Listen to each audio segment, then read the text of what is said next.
미래에는 어떤 뛰어난 기술을 가지고 창작을 하는 것이 중요하다기보다는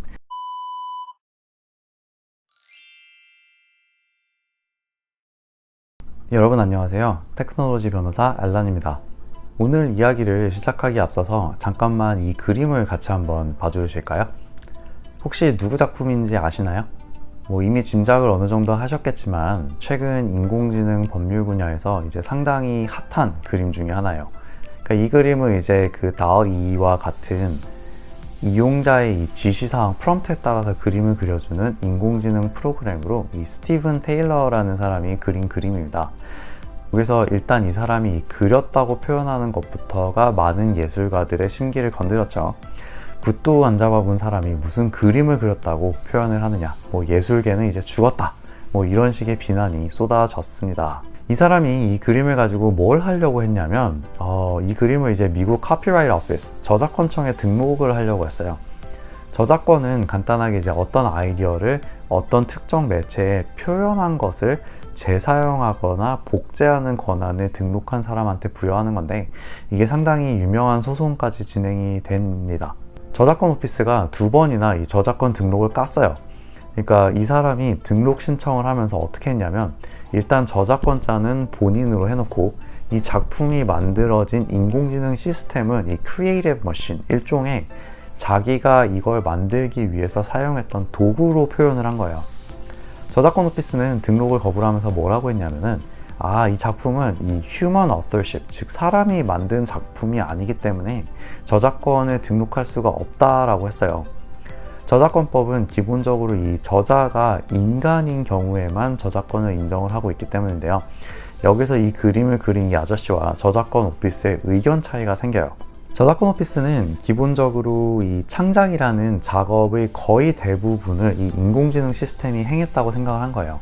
그러니까 실제로 그림을 그리는 작업 자체는 이 테일러 씨가 한 게 아니죠.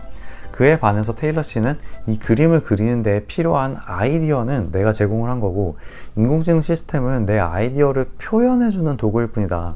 이미 다른 예술 작품들도 다양한 도구를 사용하지 않냐, 붓을 도구로 그림을 그리는 거랑 인공지능 시스템을 도구로 그림을 그리는 거랑 뭐가 다르냐, 이런 상황입니다. 네, 그렇게 되어서 이게 저작권 오피스와 테일러 씨의 소송까지 간 건데요. 아직 법원에서 결론이 난 건 아니고, 그래서 이게 정확히 어떻게 결론이 날지가 앞으로 인공지능을 사용해서 행해질 수 있는 수많은 창작 행위에 대한 가이드라인을 정해질 거라고 생각하고 주목이 되고 있는데요. 예를 들어서 인공지능을 통해서 쓰여질 소설은 어떻게 할 것이냐, 이런 이슈들이 많잖아요. 자, 여러분은 어떻게 생각하시나요?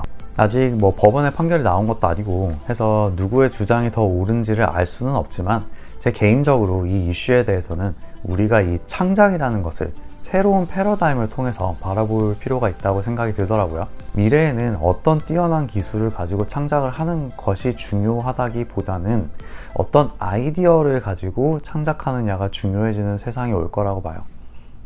그러니까 예술을 표현하는 방법보다 어떤 아이디어, 어떤 프롬프트를 가지고 이 작품을 만들어냈느냐가 창작이 중요해지는 세상으로 바뀔 거라고 생각이 되는데요.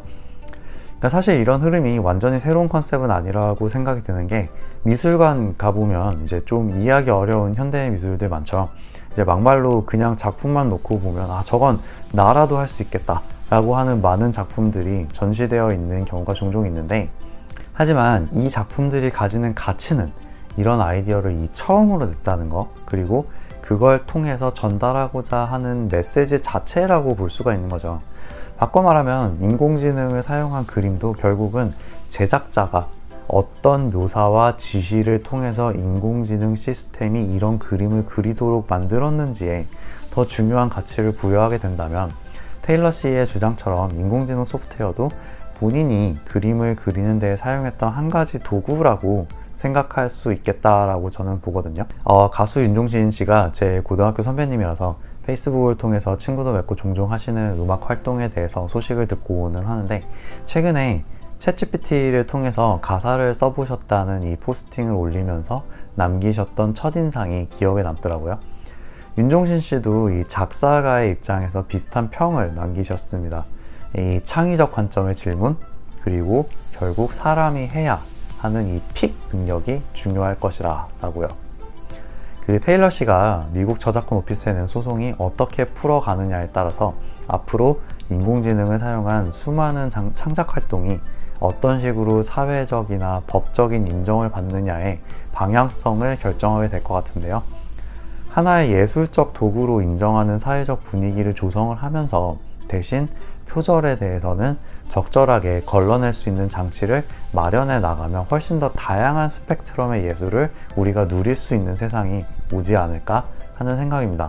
테크놀로지가 인류를 이롭게만 하는 그날까지 열심히 하겠습니다. 감사합니다.